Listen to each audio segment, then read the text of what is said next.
Welcome to another episode of HomeGrown The Series. I'm your host, Emmanuel Davis. Today, I have the pleasure of speaking with a multi-certified mixologist, curator for Serving Life Behind Bars, and co-founder of Causing a Stir, Alexis Brown. Welcome to HomeGrown The Series.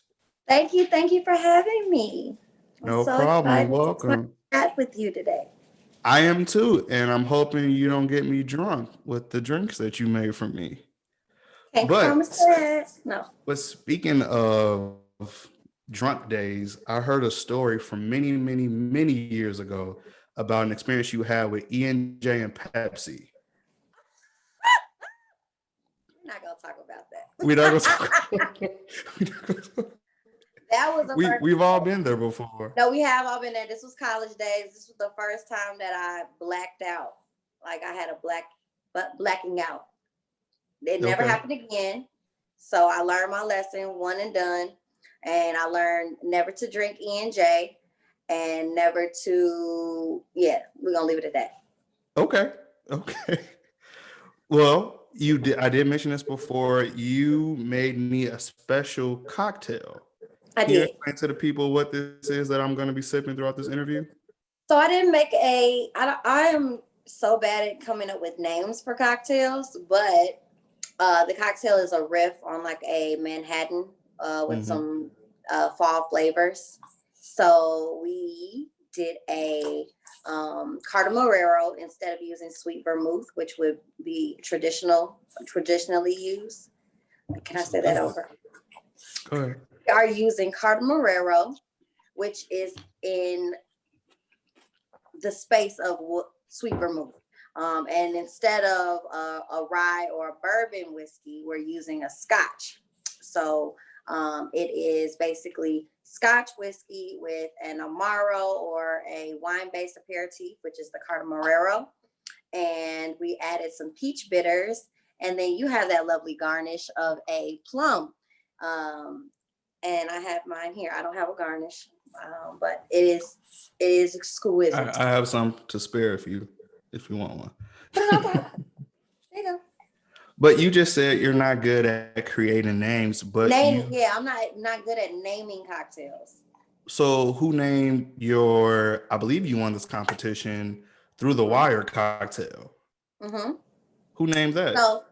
So through the wire, that I named that one. That one was easy to name because it was very specific to what I was going through at the time. Gotcha. And the cocktail was a Patron cocktail, and I was asked to create it for North Coast Fest. So not a competition, but it was a feature. They were using local mixologists Patron was using local mixologists in different markets to create cocktails that were kind of reminiscent of this city. So through the wire, obviously Kanye West, Chicago. I was at the time, my mouth was wired shut, and I had very much so went through a similar car accident that Kanye had went through. And I was, like I said, wanted to reflect the times that I was going through and represent for my city. Can you talk about that March 16th day? Yes. So March 16th, 2019, I was on my way home from work. I had a very, very crazy and busy week. I had just gotten back from Puerto Rico. I was doing a pop-up there. It was called Girls Roam the Bar. It was an amazing experience to be there and be with my girls and represent. Long week of pop-ups and cocktail making and bartending and guest shifting. And I ended up coming home and picked up a shift for a friend out in the south suburbs. And I normally don't work out there or in this space. Chose to work this shift, really didn't have to or didn't need to, but was just trying to just stay busy and just stay active, and was just exhausted and didn't realize how exhausted I was. On the way home, ended up falling asleep at the wheel and hitting a median. Broke all type of stuff. Mm-hmm. Broke my jaw in 3 places. I got a plate in my jaw now. I broke my hand, so I had to have surgery on my hand. My mouth had to be wired shut. And then I broke my leg and my ankle. So the ankle was the worst of all of the injuries I sustained, and they were not sure if or when I would be able to walk again, or just based off of the how the break was, if I would be able to like fully recover. So it was very scary. It was, but through that, I saw how supported I was and how much I had an impact on my community, whether it was the bartending community or my Chicago Southside community, friends and family. They really showed up and showed out, and I just felt very, very much love, and it fueled me to be optimistic about the future and really recovering and being able to do more and have more of an impact coming out of it. So would you say that I was happy when I saw that you were back at it, and that the Through the Wire cocktail is like a double entendre. Through the Wire was Kanye's breakthrough song talking about an experience that he went through in his car crash. The Through the Wire cocktail was your first drink that you had made. Big feature for like After. Chicago, like representing Chicago and being, Yeah. North Coast Fest is one of the biggest summer festivals, and that's literally was the summer after my accident. So I created the cocktail while I was in the hospital, like the basis of it, and put the flavors together. So that it included, they wanted me to use obviously Patron products. They wanted me Is that Draco? Yes, and he is acting out. He is really acting out, sir. Can you please relax? Okay, make your cameo because you finna go. Make your cameo. Say hi. Say hi, everybody. This is Draco. Draco's famous. Okay, sweetheart. See, they wanted me to use Patron products, so I ended up using the Reposado because it's aged, but it's not as aged as an añejo, so it's kind of like right in the middle. But right in that middle ground is where you literally find yourself, and the character is able to show through of the spirit and the barrel. So basically all that trauma that you may go through in life, and just overcoming that is why I chose the Reposado. And then the other flavors, I use Malort. Now, people in the cocktail industry, Malort is like something that a lot of people don't use, or they're very, they stray away from it. It's a very, very bitter Amaro or liqueur. And it was made here in Chicago at one point in time. So it's like the Chicago spirit, but it tastes like very, very bitter grapefruit. So it's like biting into the white pith of the grapefruit. And I chose to use it because, again, I wanted to bring in and couple in that Chicago essence, but I also wanted to bring some grapefruit flavors into the mix.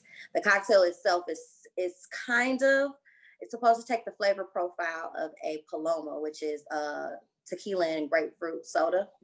That's the traditional. So I just took a spin on it, added the liqueur, added some cardamom bitters, added the Patron citronage, lime, the Reposado, and then we topped it with soda water to get that effervescence and sparkle. And then it was just topped with a salted grapefruit. So it was a really great cocktail. It sounds like a delicious cocktail. Yes. Did it win? Did people give you it was praise? featured. I got picked, so it was good. It sold out. Hey, there you go. I was able to go one of the days to the festival and check it out.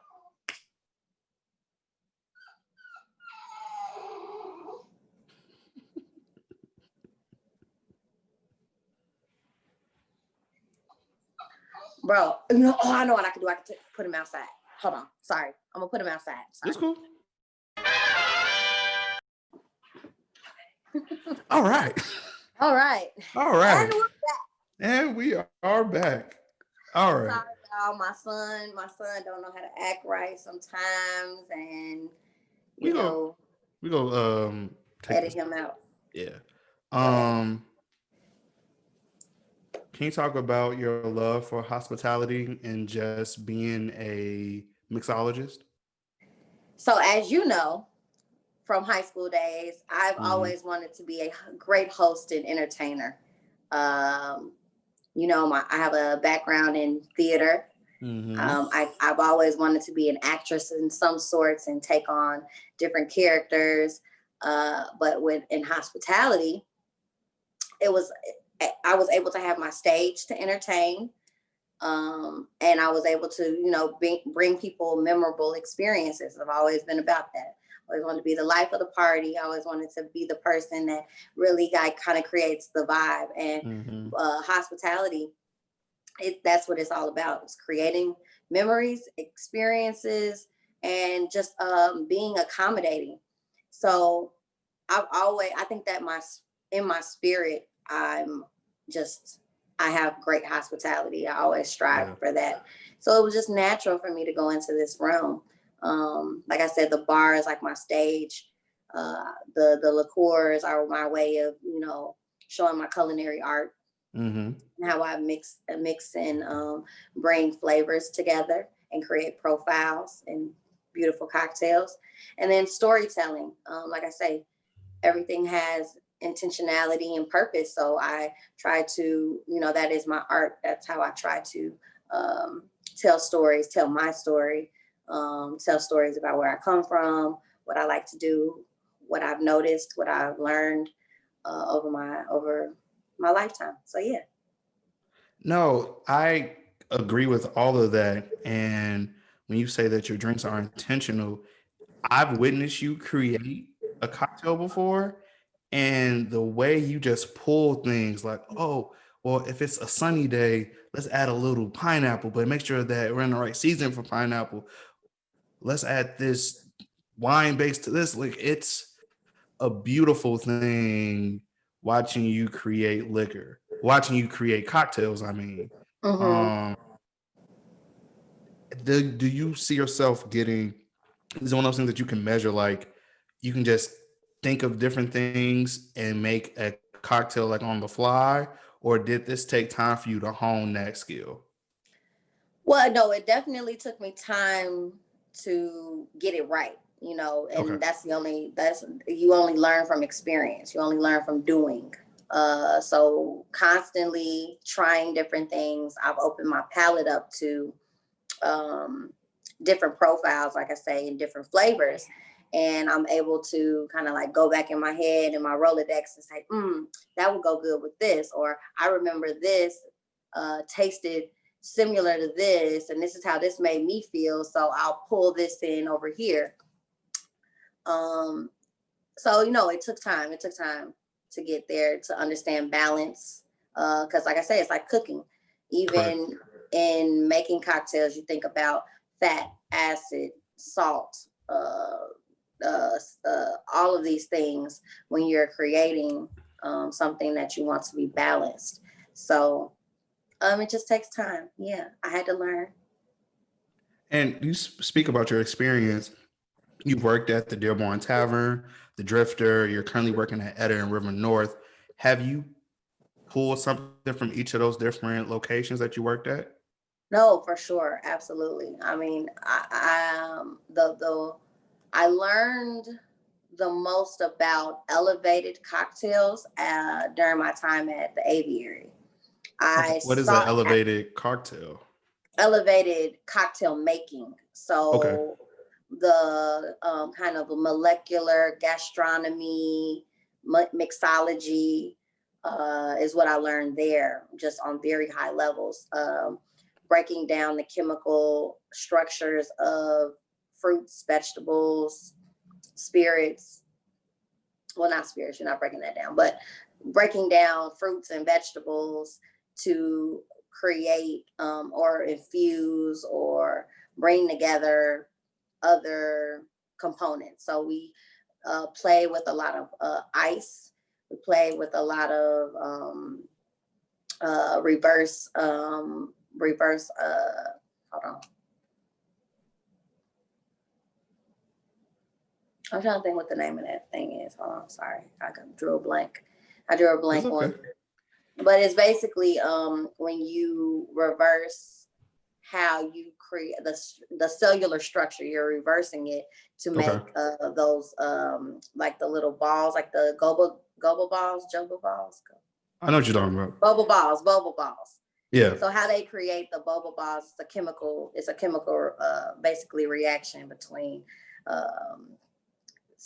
calcium citrate and learning how to do all of that. Okay. You're gonna have to edit that. Okay. No, we're keeping that. We're keeping all of this.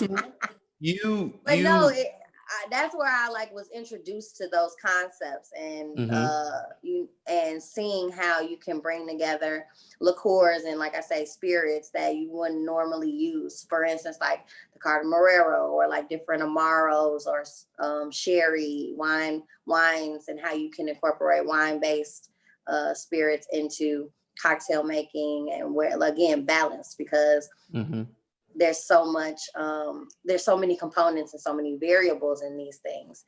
So grasping that concept there at the aviary is what I like, is one of the things that helped me become a better mixologist. Working at the Drifter in that space was just magical. The Drifter is a bar that inside of a bar, so it is an authentic speakeasy bar. We used to host vaudeville, different vaudeville acts. So we had burlesque, we had magicians, we had sword swallowers and people who put nails up their nose and things like that. Or you didn't do any of that stuff, did you? Oh, absolutely not. Absolutely did they ask not. you to? Oh, no, they wouldn't dare. Okay. I had to man the bar. The bar and make sure the lights and make sure that the music was on cue. That's all I had to do.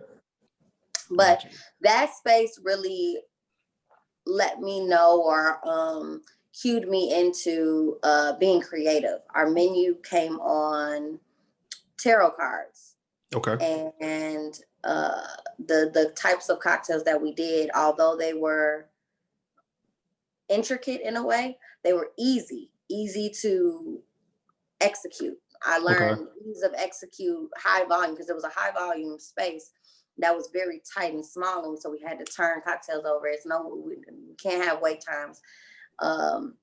So learning that there, I had really great mentors there. Jill, Way, Liz, they all, gave us essentially, they gave us the blueprint on how to, do high volume, but funky cocktails and be creative with it. Yeah. Now, you mentioned some of your mentors, and it sounds like Liz is a woman and all your mentors are women. Is that something that you see often, women that are behind the bar? So surprisingly, it's growing. We're coming out of the woodworks. We are taking our stand and using our platforms to highlight each other and support one another. But when I was first coming up in the industry, that was something that was rare and in between. I literally would get the googly eyes if I saw a woman leading a cocktail class or heading a beverage program at a bar or a hotel bar. Those were just, or even being a brand ambassador. These things were far and in between. And, I think it's been a surge over the last 5 to 8 years. And it's been very, very beautiful. But when I first started, it was, like I say, it was few and in between. Is it because they're not hiring these women, or some unknown that it's always been a good old boys club when it comes to, just like every industry there have been barriers for women. There have been I want to say there have been, I mean, it's just like every other industry. Yeah. We got to start, either creating what we want for ourselves or um, really like busting the windows and breaking down those barriers and pulling people up on charges and saying that you need some diversity, you need to be thinking about how you can be inclusive of women, and particularly for, in my case, women of color. uh, you know Chicago segregated, we all know it. Mm-hmm. And for me to be able to kind of like finessing chameleon my way in, Mm-hmm. I think that it's imperative that the work that I do is a representative of like saying, hey, I'm a product of diversity, having more diverse people with different experiences than you, because it makes us, I just feel like it gives a different perspective. You grant a different perspective on things. Representation matters. And representation matters. Now, do you have people that look up to you, and have you taken on more of that mentor role? I think so. I'm always in a position to give out game. Okay. I want to see other people win. I feel that at one point in time, it felt as if, people were holding their knowledge and their skills to themselves, like holding it close to their chest, not giving out information. It was like you had to really dig and search for information. And I just, I just felt like it shouldn't be this hard Correct. to learn if you want to. So after going down that rabbit hole of trying to, research uh, concepts, mixology, protocols, just best practices, I feel like it's our duty to kind of pay it forward and give that information back and make it readily accessible for people to grasp onto, because that's how we grow and that's how we are able to flourish. So times are changing. Correct. I'm And in happy my about that. space, yeah, any information that I get, I try to pass along or try to educate people. That's how I learn better too, by Mm-hmm. explaining something to someone else. I can nail down the concept, and then it's embedded in my head, and then it becomes so natural. Uh, but yeah, I think I have taken on a mentor as I've grown in the industry. I've taken on a mentor um, role, but I look at it, and I talked to someone I look up to. She was saying we should do away with the whole mentor mentee, because it's as if we're putting someone above you, like like this is sensei and you Mm-hmm. are nothing but the cricket. And Yeah. and that's not always the case. I'm still learning. They learn from me. Some of my mentors have told me that they've learned from me, and then I think it Correct. is a give and take. So yes, to answer your question, yes, I have taken on a mentor role. And is that how Causing a Stir came to life? In a way, it was, so it came to life. Causing a Stir came to life because we wanted to pass on information. I have been doing so much research on Black bartenders, Black mixologists, and I found so much information. And I was like, I don't think people know about this. I want to tell more people about this, especially people in our industry, and let them know, some of these other pioneers that don't get talked about in mainstream. So we held this luncheon with some other fellow women of color, and I presented this information to them and gave them some resources that I come across. We talked about our experience working in the Chicago industry, and what triumphs and adversity that we had come across or availed to. And out of there, and I think it was another opportunity for us to highlight one another. So say like, hey, this is Genesis. Genesis is doing some great things. She's over here. Go and support her.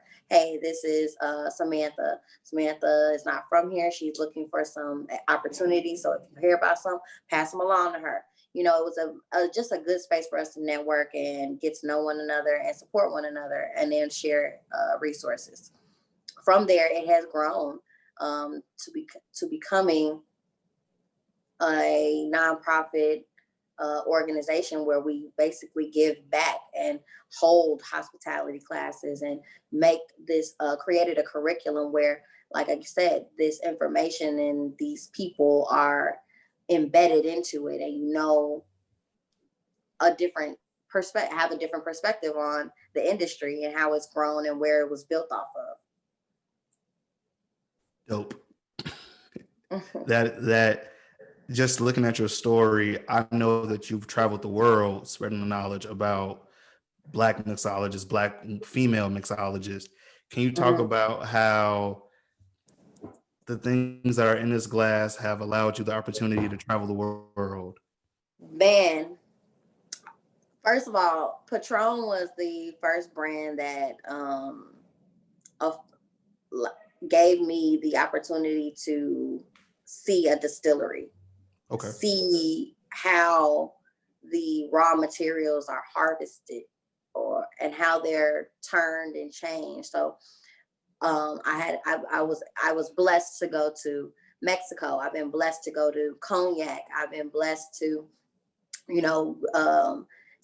see how gin is made. Like I've see how rum is made. I like firsthand. You see the pictures and the books and the manuals that you get, but to see that stuff firsthand and to feel and hear the passion in the people who create it and make it, how passionate they are about what they do and how diligent they are at what they do, like it was very moving. And I encourage everyone to travel and to open themselves up to different cultures. I've been able to learn about different cultures because a lot of times these spirits, and the reason why they call them spirits is because it is very culture focused, or culture. It comes from people's culture. When you think about tequila and how tequila is made, these are processes that have been passed down from generation to generation. They say that beer was made by the gods, which also is the fermentation form of what whiskey is after we distill it. So those first things in Egypt and in the Middle East and the pyramids, that's where these things come from. So you learn about geography, agriculture, culture, anthropology, like about the people that created it and why and how specific. So I've learned so much about the world through spirits, and I always encourage people to take opportunities that allow you those things. For me to go to Patron, all it took was for me to take a class online to learn about it's called CTR. It's a CTR certification. It was, if I'm not mistaken, free to even do it. Finish the certification, then you go into a pool of people that have finished the class, and then Patron will host you. That you get picked to go through if you're a part of the United States Bartenders Guild. So that was something that I did back in 2015. And like I say, the people I met people from all over the world that were just as passionate as I was about mixology and cocktails and brand bars, and had very successful bars. And learning from them and hearing about what was going on in their markets was really cool. And like I said, it just opened my eyes up to a different world. But yes, travel, the spirits have taken me all over the world. I encourage everyone to travel, to be open-minded, try new things, even if it's something that you probably aren't accustomed to. Go outside of your box. It's so rewarding. It really is. It sounds like it. It sounds like you're writing a book. Like you could write a book, and Well, I'm hoping that's coming anyway. You spoke about passion. So, is one of your goals to open up your own bar on the South Side, or have you already realized that goal and been able to teach young Black women the life of spirits? So definitely want to own a bar or a space, really. I want to own a space that people can come to. Like, it's basically like coming to my house. Okay. I want that type of space in Chicago, so that people who want to come and visit me can have a part of me and feel my hospitality, right? Where I'm not overworking myself, where that mantra and that those ethics are instilled, and they take on my personality and all of that. So yes, I do want a bar eventually. Obviously, right now is not the time to be opening up a bar in Chicago with all We're of the back things shut going on with down. COVID. Yeah. So it's not saying it's on the back burner, but I think that it's all about timing, and it's just not the time for that right now. So eventually down the line, yes. Eventually down the line, I also see myself perhaps starting my own spirit brand. More to come on that. I am doing a lot of research into how to get into distilling, how to get into um, agriculture, and seeing my family has some land in Georgia, so Mm-hmm. I've been in talks with them. I went to go visit and see how much, what it looks like, what the soil's like, what can we grow, to see how we can make it profitable, but also, like I said, help me put some of the things that I've learned to actual concept. Well, I do want to say that I feel like you have made Miss Smith Parish very, very proud. Just the fact that you have a desire to build on that land and create your own spirit, create your own liquor.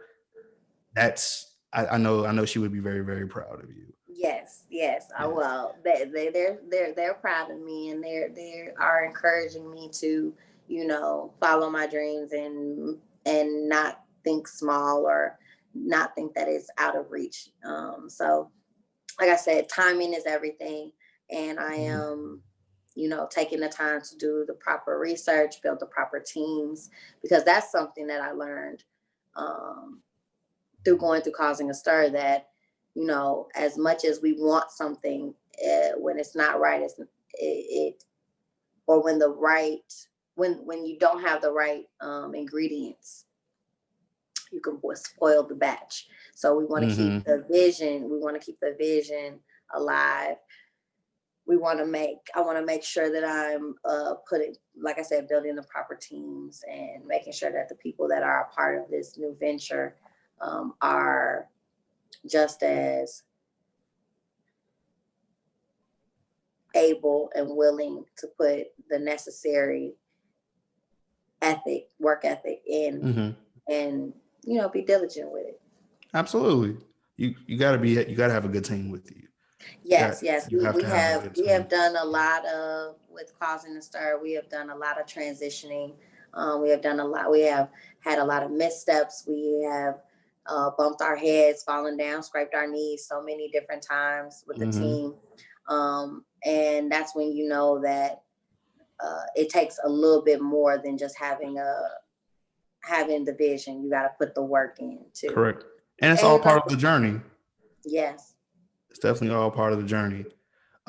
So you touched on it briefly about you doing research during the pandemic. How has your entrepreneurship spirit been changed during this pandemic?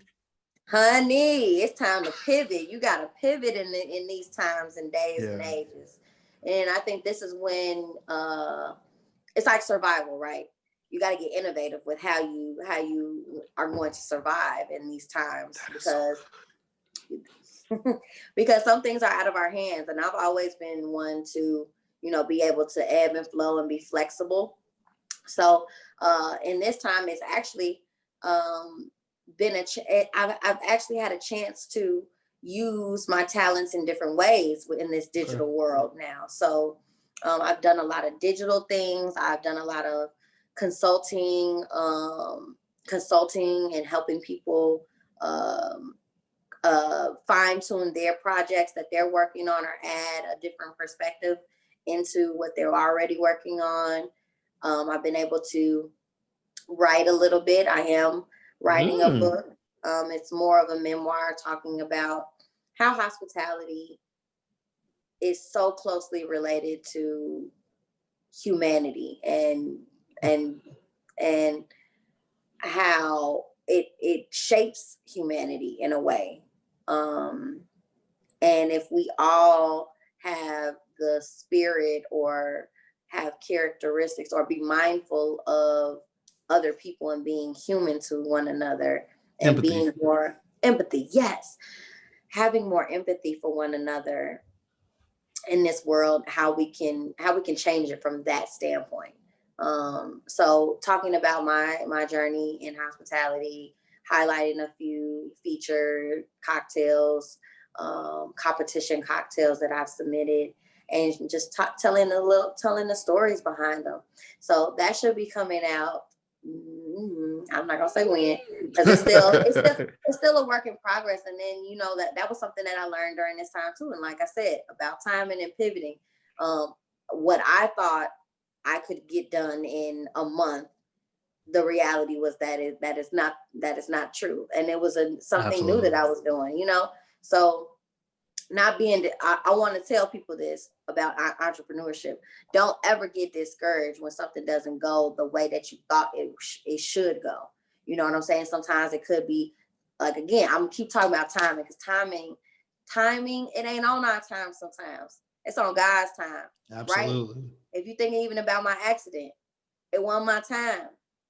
Obviously, because I'm still here. God had other plans in mind for me, but there's signs and there are things that prepare you for your next step or your next level. So, it's not in my hands. And that's God's delays are not his denials.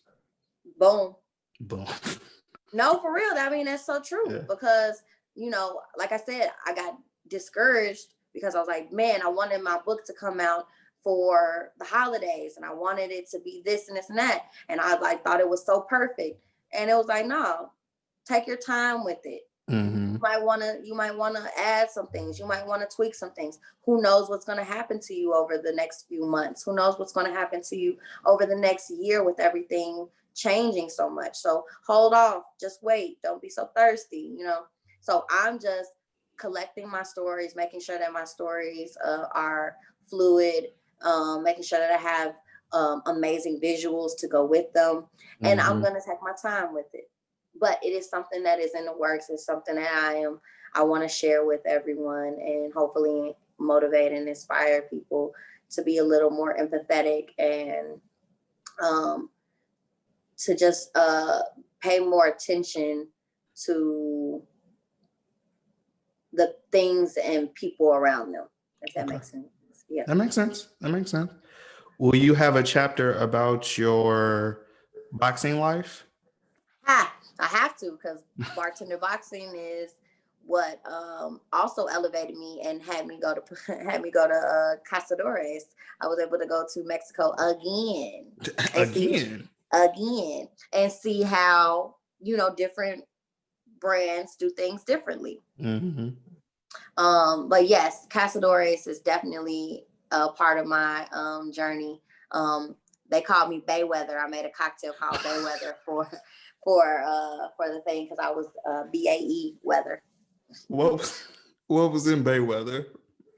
Oh, I think Baeweather. We don't have to go on my archives for that, but okay, it's been so long. So long. Okay, but if I do recall correctly, it had something to do with some. It had some pear and some ginger, and it was obviously tequila, and I think I had some spices in there too. I'll for the record, I'll put, when the book comes out, it'll be in there. Yes, ma'am. Yes, Baeweather. Baeweather. That's you got Les Luga. You have another nickname. It's something with a cloud or something like that. Lex Bubble. Lex Bubble. Lex Bubble, because it's less trouble. Okay. See what I did there? I hope it's no poetry in this book, but Finding out poetic as shit all night. So I will tell you, this drink that you made is making me Mhm. feel all warm, and I mean the stories are touching me, but this cocktail has touched me just a little bit more. This is really, really good. This is I'm really, really glad you good. enjoying it. So Um, it's a straightforward cocktail now. It's all spirit. okay. And Manhattan's, and you um, told me it would get yes, me. yes, it will get you as smooth as it is. Hmm. It'll creep up on you. I'm feeling my. I don't know if the heat's Are on. your fingers sweating? Just a little bit. Just a little So bit. it's fine as long as you have a. So this is a rule of thumb that I try to when I have a cocktail. Hmm. This is I have to slow myself down sometimes. Sometimes I'm thinking faster than my mouth moves. We all do that. A rule of thumb that I like to follow is Hmm. that with every cocktail, I have a glass of water. Boom.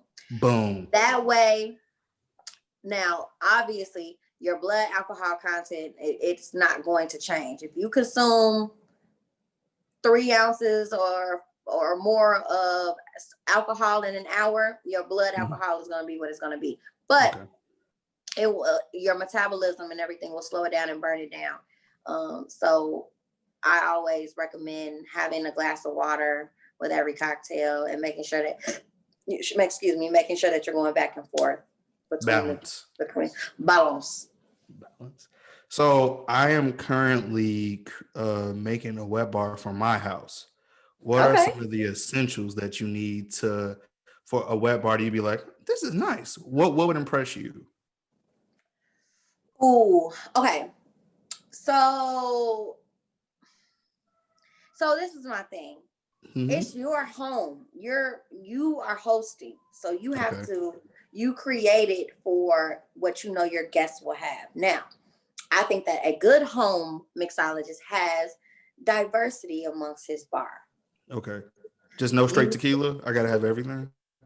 I think you should have at least one of everything because some people Okay. drink, you get the spectrum. It's a rainbow. Okay.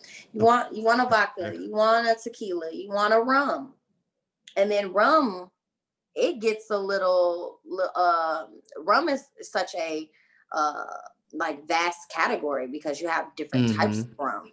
You got dark rum, light rum, flavored rum, agricole rum, Rum cane rum. rum, rum. Uh, but you have all of these different you have all of the different categories. So I feel like, have a couple of different rums. But again, it's up to what your guests are going to be drinking Mm-hmm. or what you all enjoy drinking. If I'm not mistaken, I think your lady likes Moscow mules, correct? She does. So yeah, so if you know she likes Moscow mules, maybe having a few different vodkas where you can play with that flavor. So Mm-hmm. you have your regular your main steak vodka, but then you start getting into like maybe doing like some of those Kettle One botanicals where it's low ABV. So maybe you're feeling like, you know what? I just want a little something. I don't want too much. I don't want to, I don't want to get too messed up. Mm-hmm. So you do something like that. So you have an array of different vodkas in different categories, whether it's low ABV, flavored, potato, rye, whatever. Okay. You have that spectrum, and then that's what you pull from. And then you Mm-hmm. add a couple of things that you like. You live in a black household. Everybody needs a little cognac in a black household. That's very true. So you can have a few of those, a few items. Um, but I think that, you know, there's not, I don't get in because I've seen so much. I'm not impressed by much. So I say that to say, if people need consultations on home bars and they have questions about what they should have to make classic cocktails, Mm-hmm. then that's different. I encourage like you need simple syrup, but simple syrup can be made. You can make that yourself. Definitely. There are a few like liqueurs that I feel like are necessary, like Cointreau or having an orange liqueur for daisy cocktails, and daisy cocktails are your essential like sidecars, margaritas, anything that has spirit and a orange liqueur, citrus, and sugar. That's essentially what a daisy is, and you can play with the spirits in there. So having orange liqueur is important. Perhaps if you're into this, having a different types of sweet vermouth for Manhattans, you know. You need different vermouths for that. Having, if you are into like I say, classic cocktails and getting into Amaros, having a few different modifiers. Those Amaros are modifiers that modify the cocktail and change the flavor, but it enhances them sometimes. So like Campari is a very well-known one. So having a bottle of Campari, bottle of Aperol on your bar lets me know that you are cocktail savvy. I wouldn't say I'm impressed, but it makes me, I know how you come in. Okay. You know? Okay. That's all. I don't judge. No. But I see how you coming, because I'm game recognized game. There we go. I'm observant. But it's no judgment. No judgment. No judgment. Serving There's life a lot of different types of drinkers in the world, by the way. Really?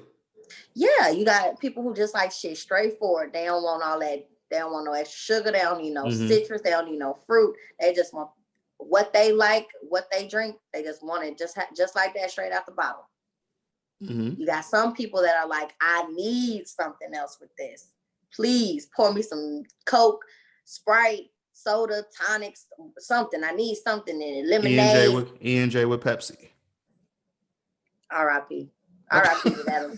R.I.P. to that Lex, because baby, we don't even want to unearth her. We used to drink some stuff. I saw somebody posted a picture of them with some Hypnotic. I was like, whoa. Ooh, Hypnotic. So Hypnotic is still popular. Yeah. Okay.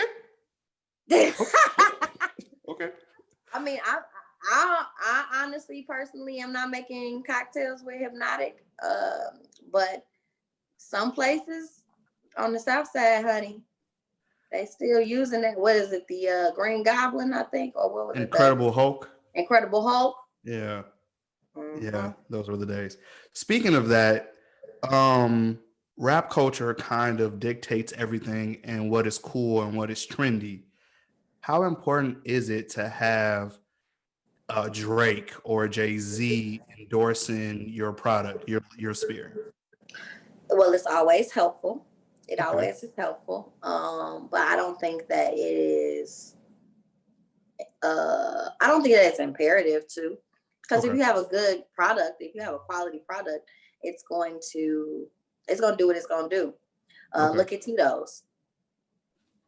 Correct. Tito's doesn't have a specific person behind them, but they have a good product. Their marketing is great, and they were able to expand their brand across the market, you know. But look at Nuvo. Who? Do you remember that? I do remember that. There's another I do remember Nuvo, but where is it now? Where is it? But it was somewhat endorsed by Blame It by Jamie Foxx and T-Pain. He was like, I'm gonna take a shot of the Nuvo, and it's nowhere to be found now.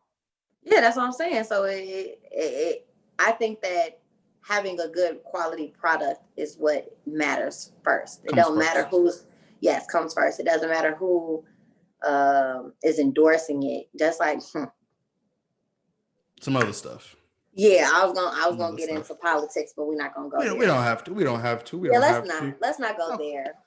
Talk to me about serving life behind bars. Yay! Let's get into that. Yay! So I saw a need for, like, when I would go to events and I would have cocktails at events, they would be pretty shitty. Either shitty or the lines would be long because people didn't know how to, properly prepare them or prep them to kind of like execute them on high volume. So serving life behind bars is now like a mobile bar cocktail service. We create menus for events. We do the batching for them, so we'll batch and deliver large scale cocktails. We work with different brands to bring different beverage concepts to life. So on the creative side, so I look at it as it is a staffing agency. It's a staffing and cocktail catering company, but it started from really just me posting about my adventures of serving life behind bars and bartending and all the cool things that I would get invited to, all the events that I would be working. I just started using the hashtag when I would post about it, and it kind of grew from there. And I actually, incorporated it, and it became my consulting cocktail curation business in 2017. Talk about it. Yeah. So I've been doing that. It's kind of like it started as Alexis serving life behind bars. We are doing business as Alexis Brown, and now it has evolved into where I have about 3 employees. So my girls, I try to hire other Black women and give them opportunities and help them push their brands up. So I'm conscious about that.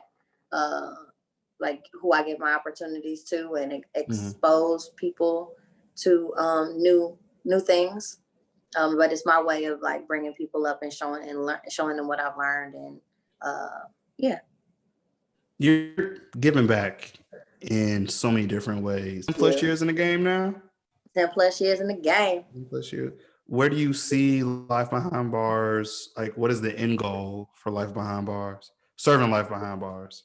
To be, why I see it as being a creative agency where it's not only, we're obviously focused on beverage, but partnering with huge organizations or festivals like Essence Fest, where anything that is beverage related or that we have our hand in and are really facilitating great hospitality, great service, and just taking, like I said, that mantra of I want this to be the best experience for the people that are receiving it.